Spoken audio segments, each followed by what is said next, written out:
And we're live. Welcome to the Ep.4 Longevity Hour with Milad and Coach Ryan.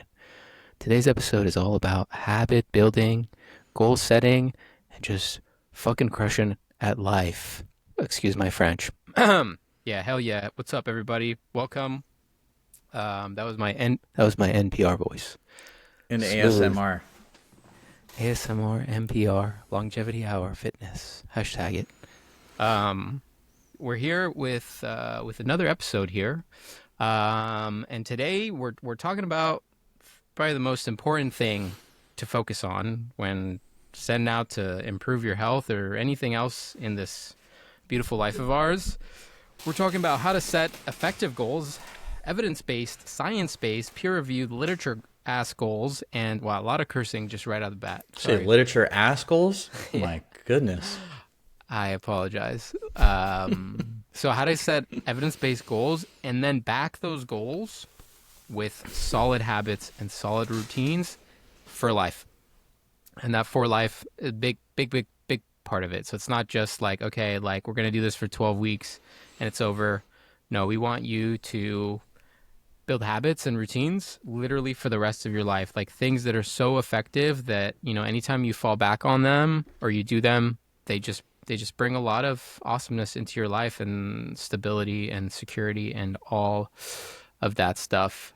But before we hop in, let's share our own kind of like past with goal setting, habit forming, some of our own struggles, just so people can understand that we're not perfect. Even though we teach and we coach these things, we've also have gone through months and years of failure and loss and just, we're human too. So like, why don't you hit me with like something that, any time in the past, Ryan, where you've established a goal for yourself and maybe it just didn't work out.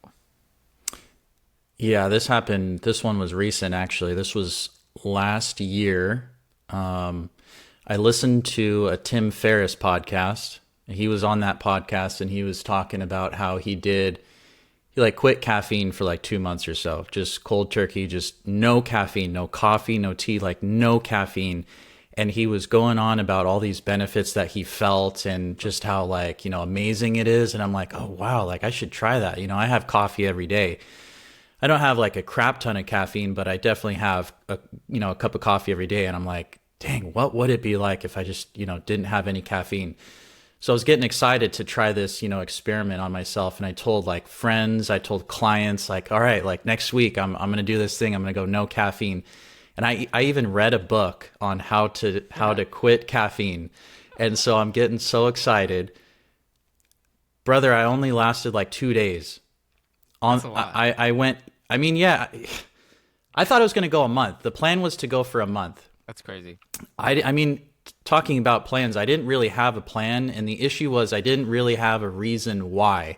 We're going to go into a little bit about what that is and how important it is to have a why. But I really, like, people would ask me, like, why are you doing that? I'm like, I have no idea. I'm just going to try it. So basically, I lasted only 2 days. And then on the second day, it was crazy. It was like going from seeing color in life to just black and white. I just did not feel myself. It was the craziest experience. But I got a Starbucks on the second day and all of a sudden like I could see color again and I was like skipping around the neighborhood, like being in like the best mood ever. But yeah, so that did not last too long at all. Yeah, the no caffeine is so hard. That's like, yeah, you really need a super deep why to really be able to accomplish that. And yeah, I've definitely been there with the drinking no coffee thing, and I can never. I've tried to quit coffee like multiple times in my life, and I just can't do it. I think you need to be like retired and not have anything really going on in order to do that. Like I think Tim Ferriss can do it because he's got a lot of assistants and he can be like, all right, yeah, I'm just gonna take a month. Yeah. Like you guys can just take over here.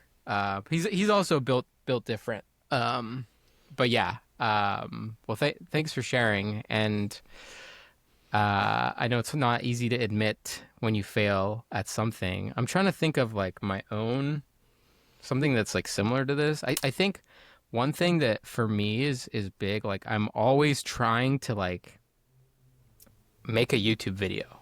Like I'm I'm always like, Yeah. oh yeah, this month, this quarter, or this month's gonna be like when I start making YouTube videos, and I Yeah. never do. I just never. I mean, there was one time where I made like six or four Yeah. YouTube videos with Yeah. our friend John and Tara. Hmm. But that I think the only reason I did it is because I had someone to come and like help me shoot it and edit it, and it was a collaborative process. But like by myself, there's so much resistance. So I set the goal like, okay, I'm gonna make at least one YouTube video per month. But like you said, I never have like a deeper why. Like, okay, you're gonna make a YouTube video, and it's usually my why is like, okay, so we can like get more followers on YouTube and reach more people and make more money and stuff like that. But that's actually not deep enough for the why, and we'll touch on why that is later on. But yeah, and I mean to this day, it's still my goal to get on YouTube. And so maybe I can even use this podcast to like train myself. Um, so I mean, and then before hopping into just goal setting, we do this a lot with our clients or online coaching clients. Before even like jotting down what your goals are going to be or what habits you need to build or what routines you want to establish, it's super crucial to just go down the mindset tunnel. Really establishing the correct mindset is going to help you overcome obstacles. So before even starting down the road, you have to set the right mindset, have the right expectations, which will in turn help you kind of foresee or predict some of the challenges that may come up during the process. So this is kind of like the mindset portion of goal setting. It's number one. It's like before you even do the goal, start with mindset. The first thing you want to think about when it comes to mindset is just rejecting perfectionism. 80% is better than 0%. Heck, 50% is better than 0%. More than likely, you won't consistently be able to do everything you set out for your goals or for your habits. And you just have to be totally okay with that. When you come out of it and you're done and you've kind of established some habits and routines, you'll realize that it's not like you did one thing every single day. Maybe the easy stuff you were able to do, but the big low-hanging fruit, it's not going to happen every single day. Like, for example, you're not going to exercise every single day, especially if you're first starting out. The biggest thing, you're not going to eat super healthy or super clean every single day. It's almost impossible. So before you even start, just set that expectation that you're going to hit the mark 80 to 70% of the time. And if you don't get there 100%, it's totally okay because you'll reach your goals regardless. And this is, again, backed by data and science. So missing one workout, 1 week of workout, or missing one nutritious meal, or like, binging and having 1 day of bad eating is not going to ruin your progress. So shift that perspective, reject that perfectionism. Yeah, that's what we mean when we say consistency is more important than trying to be perfect. Like another way of thinking about that is if you show up and on a grade scale of 0% to 100%, if you show up 7 days out of the week of 80%, that's going to be a lot better than 2 days of 100% and the rest of the week, 0%. That's what we mean by consistency, is much more better than trying to be perfect. Yeah, another way of saying that is get away from the all or none mindset. That's pretty common when people are in their fitness journeys. They think, all or none. Either I'm on a diet or, screw it. Or like, I messed up. I missed today's workout. Today's Wednesday. I'm going to miss Thursday. So I might as well just restart on Monday. A way to combat that is reminding yourself a 20-minute workout is much better than, a 0-minute workout. It doesn't have to be a full hour. 20 minutes is much better than just like skipping your workout. So that's important. An analogy that I'll use often is the flat tire analogy. Like if you were driving on the freeway, if you had one flat tire, you wouldn't pull over to the side of the road and pop all the other three tires. No, you would just pull over, fix that tire, and then get back on the road. So that's an analogy that I'll use to relate to health and fitness and stuff, and just reject that all or none mindset. It's very important. Yeah, 100%. I mean, even recently, like personally, I've had, a couple weeks where things have been like super busy with me at work, and then also I've had like really bad sleep. So what I had to do is like I would wake up at 5 in the morning, and I would get to my morning clients. I would do some of my morning tasks, and because I was already so burnt out, like I had to like take a nap in the middle of the day where I had to basically instead forego like creating content or even working out. And then what I told myself is like, A, it's okay that you're doing that, but you know, after you do your evening clients, maybe you can just get in a 25-minute interval routine on the treadmill. It's not going to be the whole hour long workout, but it does help in terms of, oh, I think, do we lose you? No, we're What is back. that? Okay, we good? Yeah. Something Okay. happened. Sorry, guys. Okay. So basically, like, instead of doing my regular, like, 90-minute routine at the gym, I just did 25 minutes at the end of the day because I knew it was going to make me feel better. And it allowed me to kind of show up for that day and still count it as a win. So that's huge. Like, just rejecting that perfectionism. And another thing that I think is, like, pretty important is not comparing yourself to others, because as we all know, comparison is the thief of joy. So if you want to stay sane through your goal setting, your habit building, your routine building journey, focus on yourself and don't look at the person next to you, right? Or the hundreds of millions of people on social media. So a big part of this thing is like really kind of curating your feed. Like if you are on social media, focus on creators or topics that aren't related to your own goals, right? Or if they are, then they're super wholesome and they're not just kind of showing off their own achievements and helping you build your own habits and your own routines, aka follow us. So yeah, that's a big thing. Or even comparing yourself to, like, let's say for example, like it's January right now, so a lot of people are like starting their training again, and maybe they haven't been in the gym in a while, so they're going to the gym. Do not compare yourself to the people that are super fit and lifting a bunch of weights at the gym, because they've been there for literally years, even if they're on steroids. Like, they've still had to show up for years, and there's no point comparing yourself to them.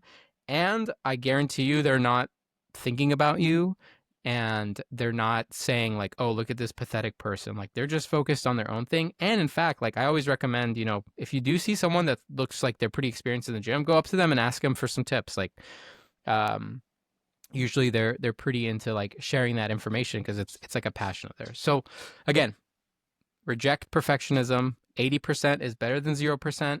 And don't compare yourself to others. So that's the biggest thing when it comes to the mindset stuff.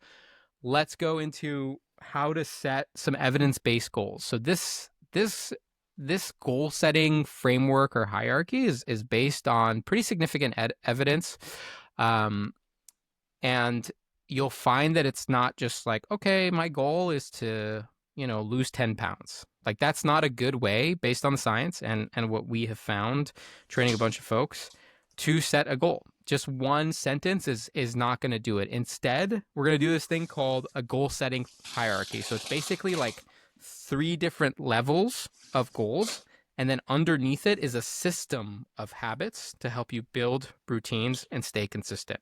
So it's pretty thorough. Like, there's a really big foundation underneath it, and it's not just one sentence. So the more thorough it is, the thicker it is.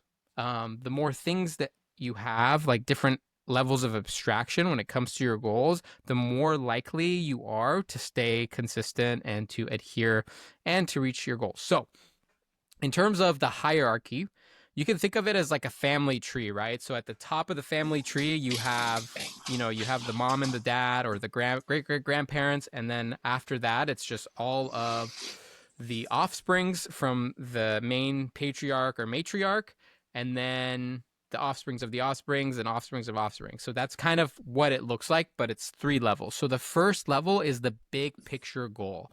So this is kind of the most abstract level of the hierarchy. And this goal is going to be directly tied to your identity and your values. And it's going to reflect something that's very, very important to you. And that's really, really crucial. It's also going to be linked to your idealized version, future version of yourself. And again, this is meant to be a long-term, far-reaching goal, and it can even be like a lifelong goal. If it's important to set these big picture goals because it allows you to maintain motivation and kind of moves you away from being distracted, and there's not really a clear specific endpoint. So it's not like in 12 weeks I'm going to get to, whatever, I'm going to become a healthy person. It's just like, no, like something that you identify with. So I want to be a runner. That could be one, or I want to just be a well-rounded, healthy person, or I want to train for longevity, or I want to eat and train for longevity. There's no endpoint for that. That just continuously happens, and it's aligned with your identity and your values. So that's level 1, big picture goals. Next, we have one level underneath that, so it gets a little bit more detailed, and we'll call these pathway goals. So there's a little bit more context here, and the pathway goals basically serve as a bridge between the big picture goals and then even some of our more detailed goals, which we'll get to later. Basically, they'll help you organize your efforts into some more focused and manageable areas or routines.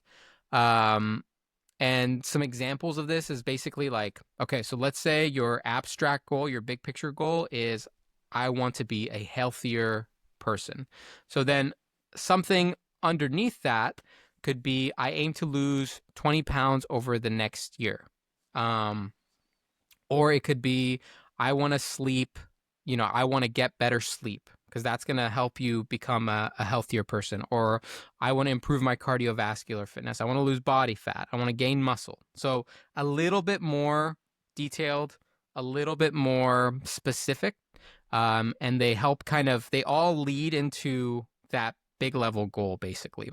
After that, we have our action goal. So here's where, where we take like specific actions to help reach our middle goal, which in turn feeds into our abstract goal. So, again, so let's say our pathway, our higher level goal, our big picture vision is I want to train for longevity, or let's say I want to eat and train for longevity.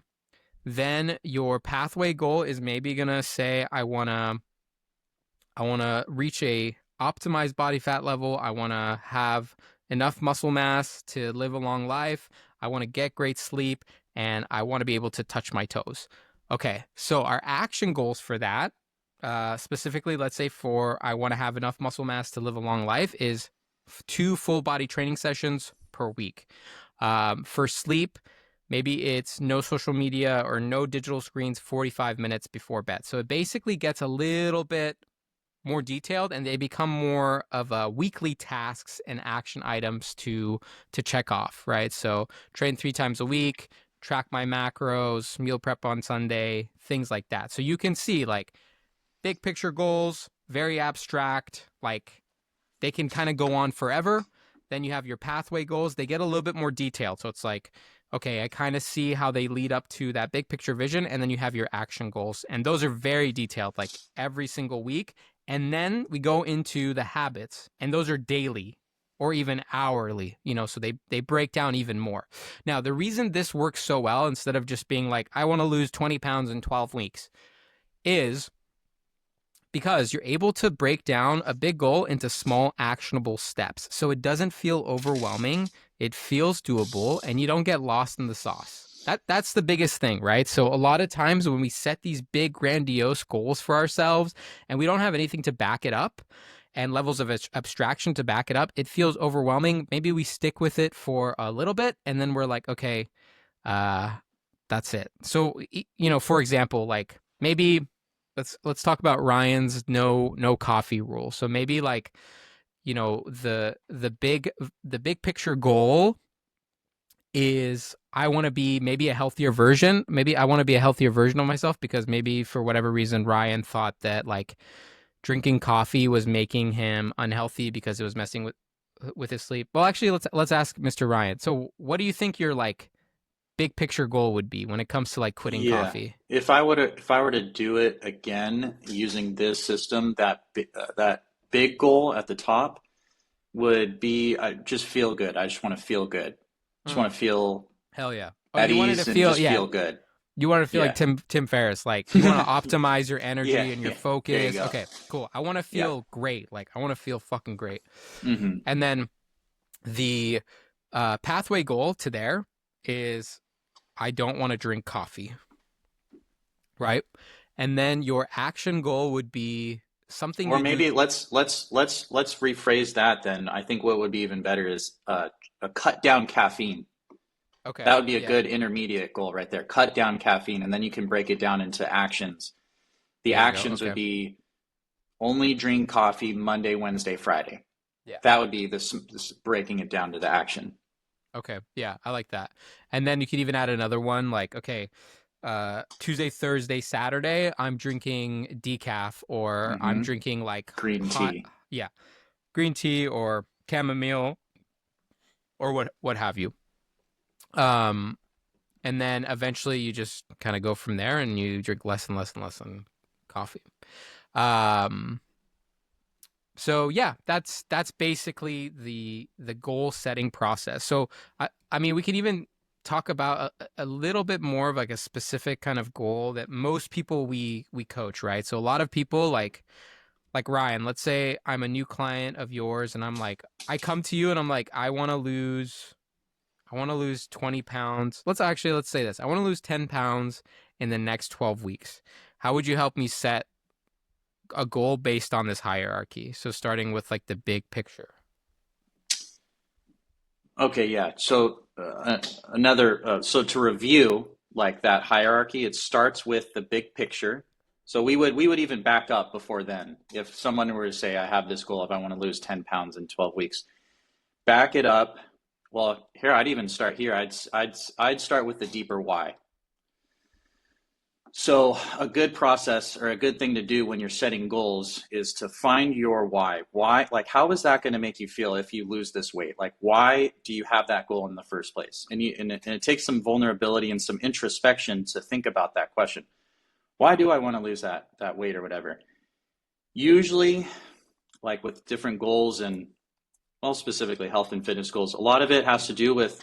I mean, I guess it depends, but a lot of the things that I hear is like I want to show up for my family. I want to be a better spouse. I want to be a better husband or wife. I want to be a better father, mother, something like that. Or I'll be more confident when I work out like, 3 times a week and lose some weight. I'll just feel better so that XYZ. That's a good place to start. So why is that your goal? Then go through the process that you were talking about. Okay, what's our big goal? What's our big goal? It's not just the number isn't the number on the scale isn't going to make you feel a certain way or whatever. It's like start with the big goal. From there, whatever the big goal is, break it down into the intermediate pathway that you were talking about. So it's basically that 10-pound loss or whatever that would fit into the secondary way in the intermediate goal, and then break that down into the action goals. Okay, we're going to work out 2 to 3 times a week. We're going to do mobility this day. We're going to eat a certain way. So yeah. Nice. Yeah. And I think that that deeper why is super crucial. Like, um, because I know for a lot of my clients, when you are not as consistent and you are kind of like, oh, what's the point? Or, I've already missed, a couple workouts. It's cool to kind of remind yourself why you're doing this in the first place and not just the basic why, the deeper why. Like, oh, I'm doing this so I can show up for my kids or I can show up for my mom and dad who are going to need me to be healthy when they start getting older and need some help. And that kind of lights a fire under your ass. You're like, okay, there's a deeper, better reason for me to do this than let's say like aesthetics or Mhm. I don't know, like society tells me that I should not be, I shouldn't be this weight or what have you. Um, yeah, so that's kind of the goal setting hierarchy, and that's how you're going to set a goal to help you, you know, accomplish it at a higher success rate, basically. So having that hierarchy, your big picture goals, your pathway goals, and your action goals are going to set you up for success. Now, you can't just stop there. You're going to want to back up your goals with a system of habits. So like we said, right? Like the big picture goal is basically like a lifelong goal, or at least like a year long goal. And then you have your pathway goals, which are maybe you can chunk it into quarters, like every 3 months. And then after that, you have a weekly action item, workout twice a week, macros every day. And then the habits is something that you do every day or every other day, basically. And those are kind of like the foundation to your goals. So you don't, you're not successful because you set great goals. Most of the time, you're successful because you have great habits and routines. I mean, and I truly 100% believe that. Not only is that scientifically accurate, but just anecdotally, I know that like if I get these habits done in my life every day or every other day, I am going to just I'm just going to continue to level up. I'm going to be healthy and I'm going to feel good living life. So it's super, super crucial. Like, honestly, it's like, not, you know how they say like, oh, abs are made in the kitchen, or like nutrition is 70% of being healthier. Habits are 70%. It's like goals are great, they're like, resistance training, exercising, but if you want to really lose weight or get healthier, nutrition is 70% of the battle. So think of it the same way. Habits is like the abs of the kitchen for goal setting and routine building. So just the basics of habits. The habits kind of are comprised of like four components. Basically, there is a cue, a trigger that starts your habit. So, for example, it could be like your phone buzzing for like with a notification. And then once you have that cue, there's going to be a craving, like a desire or motivation to act on that cue. And then you act on it, which is the response. You pick up the phone. And then after that, you have the reward, which is you open up the notification, whether it be a text, you get to communicate with a loved one, go on social media, all that stuff. So that is the habit loop. And it's basically a feedback loop. So the more times you go through that loop, the more ingrained that habit becomes, basically. And that could be a positive or a negative habit. So, that the first example I gave, like the social media text thing, that's potentially like a negative habit.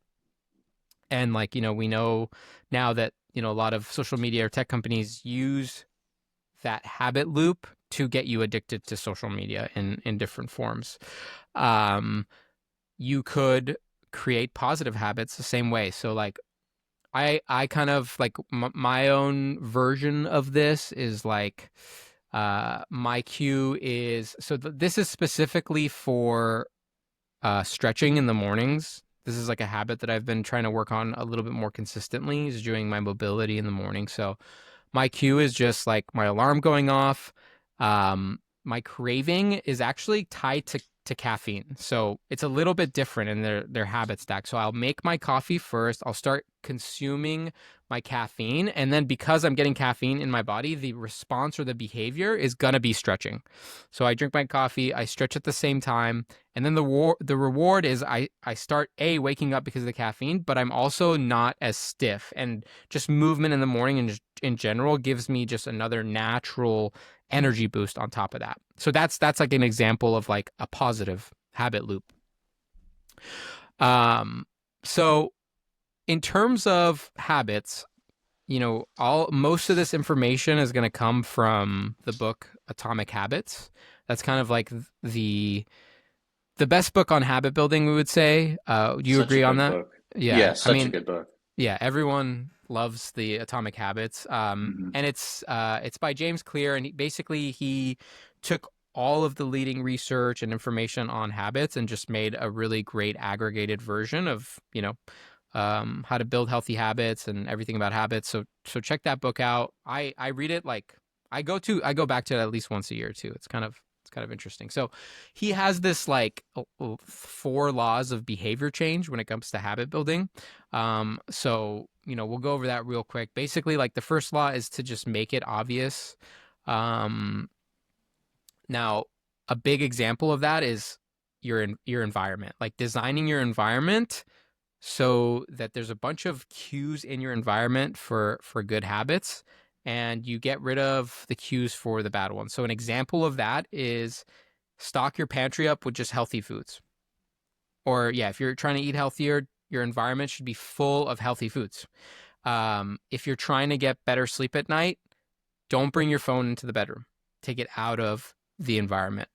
Um, so that's a big one. Another thing that goes into this like make it obvious category is figure out one habit that you already have, whether it be negative, positive, or neutral, and add in a positive habit. So, for example, let's say like every night you come home after a long day at work and you're more than likely to just put on some show on Netflix or streaming, right? Like that's just something you do with your partner. It's a ritual.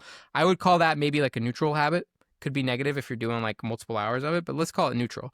Now, habit stacking is if you were to do some mobility or some stretching in conjunction with your streaming. So you're taking a neutral habit that's already there and then you're adding in a positive one that you want to work on. Um, so they're kind of like piggybacking off each other. The second law is make it attractive. So you want to design your habits in a way, ideally, where you kind of want to do them, right? Whether it be because you find joy in doing them initially, or you're looking forward to the mental benefits afterwards, or the physical benefits afterwards, or it's something that comes with social accountability, right? So like you kind of have to do it, or the more you do it, the closer you get with a certain group. So for example, like a run club, right? If you're trying to increase habit of running, a great way to do that is to join a run club because you have this accountability thing accountability like kind of baked in where you have like 3 to 4 runs that you schedule throughout the week, and like your friend is going to be there, and you start making friends at the run club, so you're more than likely to go to the run club and run, increase your running habit, and it's something that is quote unquote attractive to you. Or another one that is an example of this that we just touched on is habit stacking. So something that you're already doing, just stack them together. Another one that I like to do is I like to, in the mornings when I'm stretching, I'm also reading at the same time. So I have a pretty good system of like, I have my stopwatch going for how long I'm supposed to stretch, and then my iPad, and I'm reading, and all my notifications are off. So I'm reading, I'm doing my stretching, and I'm doing both my habits. Do you have anything that you do, Ryan, that makes, in that same realm, like any habit stacking stuff you do Yeah, or accountability stuff you do? it's how I got to floss more consistently actually, because I've brushed my teeth twice a day. But I kept like forgetting to floss at night. And so the brushing my teeth was already a habit. So I'm like, well, let's just floss my teeth in the mornings and at night. So now it almost feels weird to, not floss. Yeah. So I stacked that on to have, an example of a habit stack. Trying to think of a fitness related one. Morning routines, I think, are a good, like you're talking about your morning routine. I think that's an easy way to like, implement that habit stacking because you already, I don't know about most people, but I have a morning routine where there's a bunch of habits that I have. And so after I read that book, actually, what I did is one of the chapters says to do this, process of list out your habits that you have, like from when you wake up, and then just like you said, you assign a plus, a minus, or an equal sign, like a plus for a positive habit, a minus for a negative habit, or an equal sign for like a whatever neutral one. Yeah. After doing that, it was kind of eye opening. I'm like, oh wow, I wake up and just check social media like right away. Okay, that's probably a negative. Like, what do I want to replace it with? And that's how I came to my morning routine, which I think is pretty productive. I journal, meditate, what else do I do? Drink coffee. But habit stacking, yeah, the flossing my teeth, I think is, the only example that I can think of right now. Nice. Yeah, that's solid. And yeah, the auditing your habits is kind of a crazy eye-opening one for sure. Hmm. Um, that's one I'm still trying to beat. Like when I wake up, first thing still to this day is I check not social media because I've actually okay. So here's an example of making it um I guess it's not making it attractive, making it obvious. I guess Mm-hmm. so. I set out in I think it was like late last year. I was like okay, like I'm I kind of had like social media is sort of like doing a pretty good job of influencing my feelings and my emotions, especially like how well like posts do because, you know, how well a post does directly correlates to like how well our business does at this stage. So I would get like I would post content and then I would go on and I would wait an hour and then I would check it, but I as I was pressing like the icon to check, my heart rate would increase and I would get like anxious. Hmm. And I was like, damn, like I don't want to feel like that. Like I don't want to be controlled by social media like that. So what I ended up doing is I would post the content and then I would delete the apps from my phone. So that was the habit, right? So it's like just post, delete, and you're not allowed to check it until the next day. And ideally, like the next like 24 hours when you're gonna go and post the next day. And that really helped because I didn't have that like response of like, okay, I'm about to check it, my heart rate goes up, and it's like gambling. Like you're either gonna make money or you're gonna lose, Hmm. and the losses always feel way worse than the wins. It's kind of fucked up like that, It's dude. dopamine. Yeah, exactly. Yeah. So that's a big one. If there's something negative in your life, and that can also be like the same as food, right? Like if you know that when you have ice cream in your house, you're just gonna eat the whole pint, or the chips, you're gonna eat the whole bag. Just don't have chips and ice cream in the house. Go out. Like you could still have ice cream and chips, but just go out and buy like go to the ice cream shop and get like a scoop of ice cream and enjoy it there, and then come home and there's no more ice cream. Um, Yeah, because in that book, he says the opposite is true for trying to break bad habits. You just flip the laws around. So for trying to form good habits, it was make it obvious, make it attractive, make it easy, make it satisfying. yeah. To break a bad habit, you do the opposite. You make it unobvious or make it hard to not as obvious. Make it unattractive. Yep. Make it hard, and then make it unsatisfying.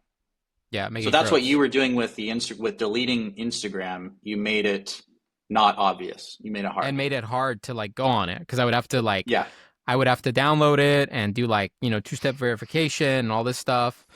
Um, it's the same thing so with the ice cream. It's like not having it in your place. yeah, You're making it harder for yourself to get that ice cream. You're like putting yeah, steps in front of it. And it's the same. Yeah, the opposite is true when trying to form a good habit. Like lay out your workout clothes like at the edge of your bed, or I mean that'd be kind of weird, but lay them out. Get them no, ready. yeah. Put your I shoes mean, put your shoes like on the ground, your running shoes or whatever.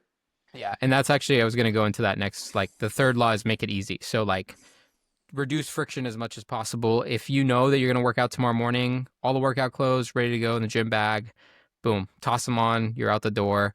Another good one is like the 2 minute rule, where you know, if you don't want to do a certain habit like working out or eating clean, just start doing 2 minutes of it, right? So, like, if it's like, you have to do a 30-minute run and you don't want to really do it, just tell yourself that I'm going to start doing like 2 or 5 minutes of it. So, put your shoes on, start your dynamic warm up, and you're going to feel like an idiot if you don't do at least 15 to 30 minutes.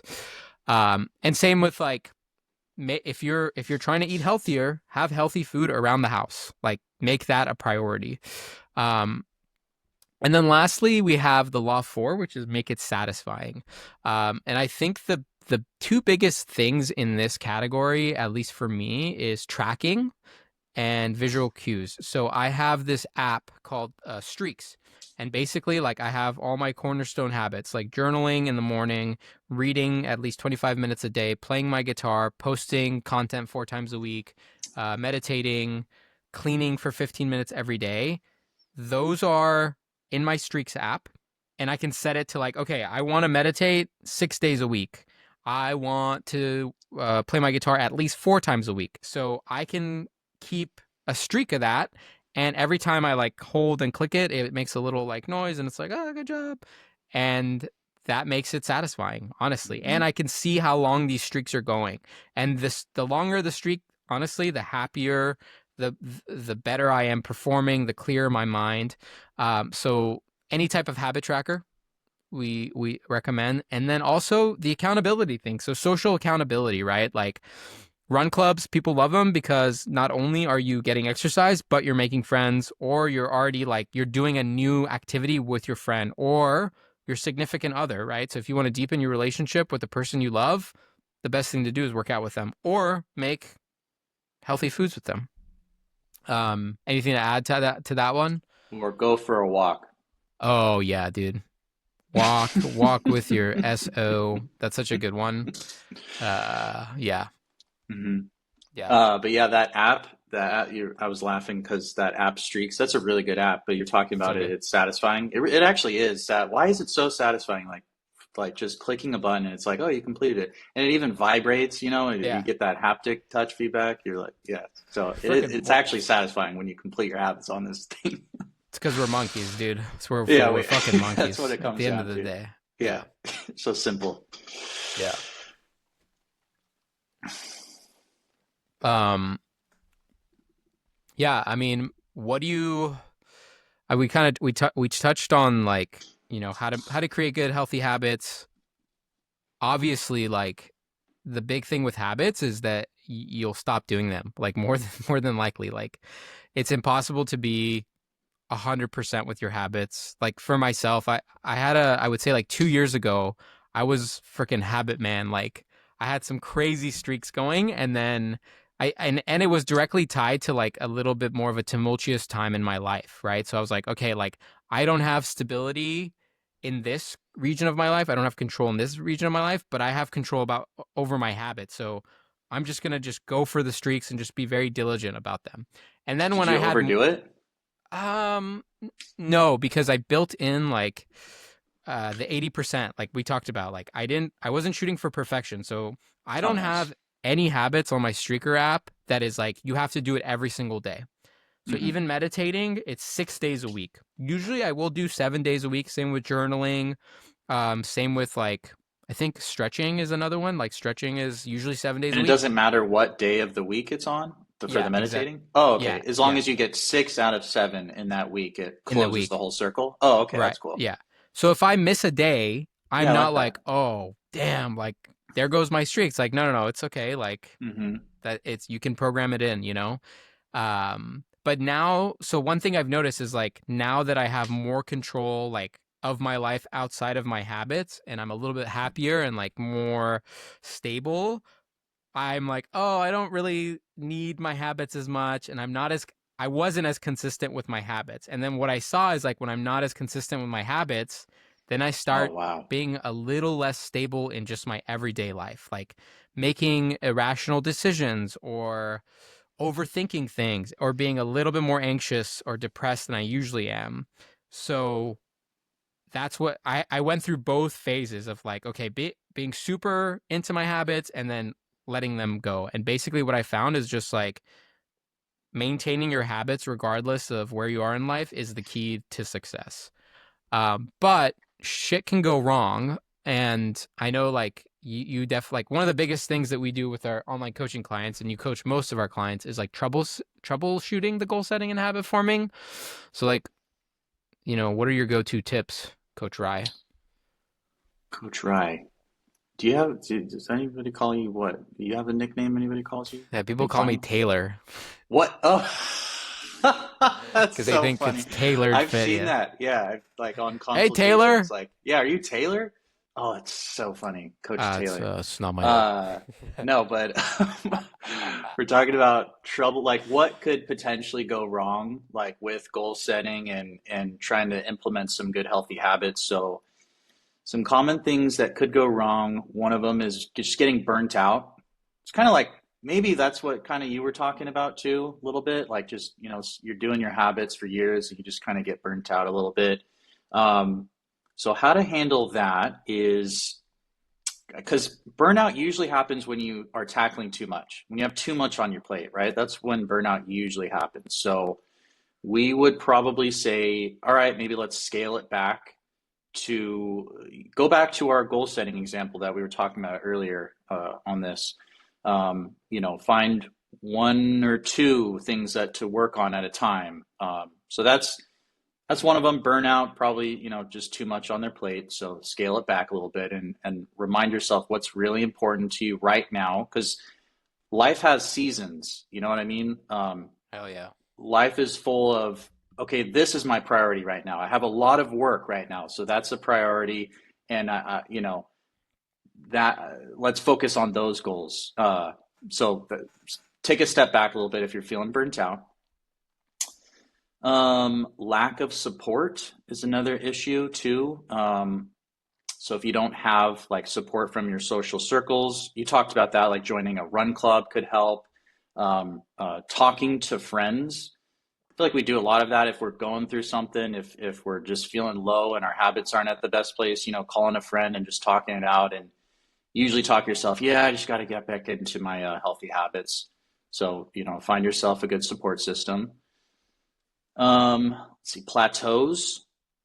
So realizing too that plateaus is normal. It's a part of the process. So I guess one thing that comes into mind when specifically with weight loss and stuff like that, there's inevitably going to be a plateau, and just remind yourself that's okay.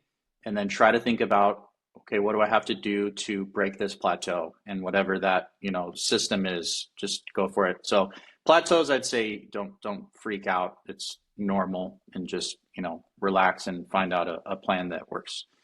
Progress is not Um, linear. there you go. That is true. That's also kind of like what I was saying, like life has its seasons. It's not going to be linear. People think that from Yep. going from A to Z is going to be this easy, like linear process. Like, no, it's a journey. Go with the flow. Um, okay, another thing I'd say to troubleshoot if you're having a hard time with your habits and like, getting closer to your goal and stuff is go back to this is where that deep why comes into play and why that's so important. Remind yourself why you even started in the first place. And it usually, like I said, it has to do with really important things. I want to be a good husband. I want to be a good wife. I want to be a good father, mother, whatever, good best friend, whatever it is. Oh crap, that's actually really important to me. And that is why I even started this in the first place. Cool. Now I'm jazzed. I'm going to go back to, excuse me, what my actions are, what my habits are. So remembering your why, that's a big thing too. So Yeah. take some reflection on that one. Yeah. And like count your wins, regardless if it's, day 10 or day 100, you're going to have a couple wins that you can be proud of. So count your wins, understand that, it hasn't been for nothing, and just pick right back up and, try not to miss more than 2 days or 3 days. Um, that's kind of the biggest thing, and it doesn't mean like you have to be perfect on that like second day back. It just means do one thing that's going to move you towards your goals, or work on a little bit of your habit, even if it just means literally like putting on your running shoes and doing your dynamic warm up and maybe not going for a run, but you still checked it off for that day. Check it off. Yeah. Just get the check. Get the check mark, brother. Get that Uh, check. and that's the reward. And I think it'll be helpful to like, let's go through some examples of like cue, craving, response, reward for positive habits, right? So like, let's do a morning workout. So let's say you're like, okay, my habit is that I want to work out like 3 times a week in the morning specifically. So the cue is going to be setting your workout time and preparing the equipment and making sure it's all ready to go, right? So 6 a.m. wake up, you're either going to go, you're going to go straight to the gym, or you have your at-home equipment ready to go. There's no distractions, no one there to like get in your way. Now, the way to increase craving with this is that you can maybe listen to a podcast or watch a show or listen to some bomb music or listen to an audiobook while doing the workout. So it's almost like, okay, like I get to do this thing that I usually do, but I'm working out at the same time. That's going to increase your motivation and increase that craving response in the habit building process. And then for the response, you could just start with like, so you have, your cue, your craving, you're going to respond with putting on some workout clothes and starting the dynamic warm up, even if you're like, I'm only going to do it for 2 minutes. And then lastly, the reward is going to be your habit tracker. So getting the Streaker app, or Streaks app, sorry, not Streaker. Streaker. Streaker. And then, or even just like, a calendar, just marking it off on the calendar. But you want to make sure you see, your rewards. So that's a big one. Another one would even be like, meal prepping on Sundays specifically. So your cue would be like Sundays, 6 p.m., alarm goes off, kitchen's ready, it's clean, you got all of your ingredients. Craving, again, you could do it with a partner, someone you love. It's like, oh, I love spending this quality time with whoever to meal prep together, or podcast, movie, whatever response. You could even just prep like the protein. You don't have to do anything else. Just prep the protein. That's the 2-minute rule equivalent. And again, reward is tracking, knocking it off, and knowing that you have some protein or whole meal like prepped and ready to go for the week, which is huge. And then in terms of getting rid of bad habits, like you said, Ryan, do the reverse of the laws, right? So like a bad habit in terms of resistance training, or like, being healthy. One big thing is definitely like, buying a bunch of like processed hypercaloric foods and just having that in the house. So, when you go grocery shopping, just be like, I'm not going to buy any of that food. It doesn't mean you can't eat any, right? Because we don't ever do the fully restrict yourself thing. We're not saying you can never have ice cream or chips or candy. It's just, don't buy any, don't have any in the house. Instead, make it hard by not having it in the house, and you have to go out and get it, right?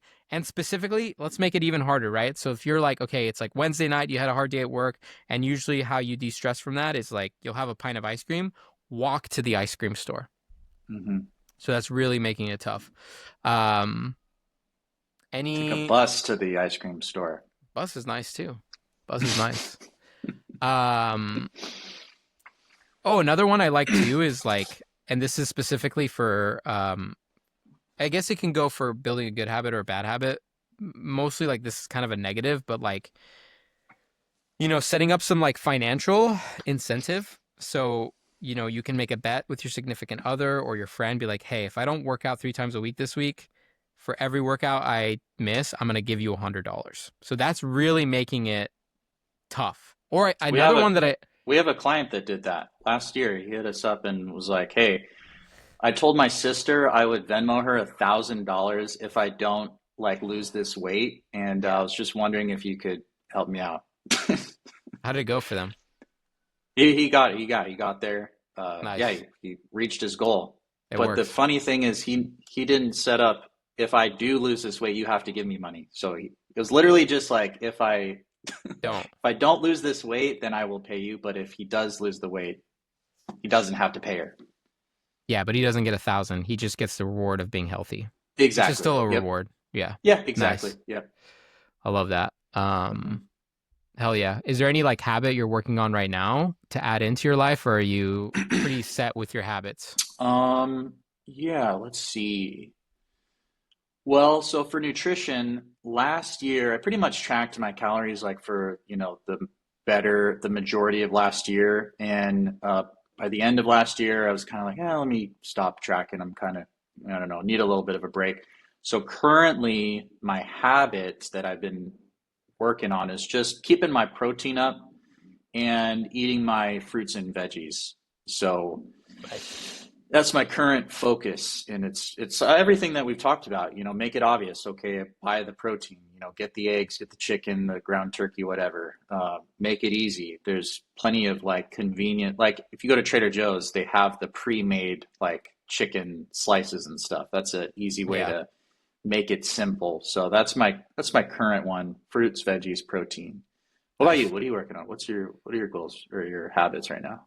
So like I mentioned before, I was, there was like 2 years of my life where I was just so consistent with my baseline habits, and that's like meditating, making music, playing my guitar, journaling and reading. Those are kind of my like cornerstone lifestyle habits. And I kind of fell off like starting like last summer. I wasn't as consistent with them. So like this January, so the past 30 days is like my thing is 90 days of the cornerstone foundational habits. So that's what I'm working on right now. Like And back it's to the been basics. back to the basics, and it's Nice. crazy. It's crazy how big of a freaking effect it Hmm. makes. Yeah. And I Yeah. try to get them done early. Like I'll wake up, read, stretch, meditate, journal. That's already a bunch of the stuff. Hmm. Um, and it just makes me it like I think it decreases my impulsivity throughout the days. One thing I've noticed is like I'm less likely to be like, okay, usually I'll come home after a long day and be like, oh man, like I'm just gonna DoorDash like a burrito instead of like quickly making food. When I get my foundational habits in, because I'm practicing mindfulness and I'm like reflecting and I'm reading, I'll usually will like either I'll like DoorDash something healthier like a salad, or I will just make something quick at home. Um, and yeah, I mean, even I think like when it comes to even podcasting, like I feel like I'm a little bit more articulate because I've been reading more. Like reading has always helped me be articulate and come up with the right words. Come up with the right words. Um, so yeah, that's what I'm working on. But yeah, I mean, I think that's pretty good for today's little goal setting, habit building.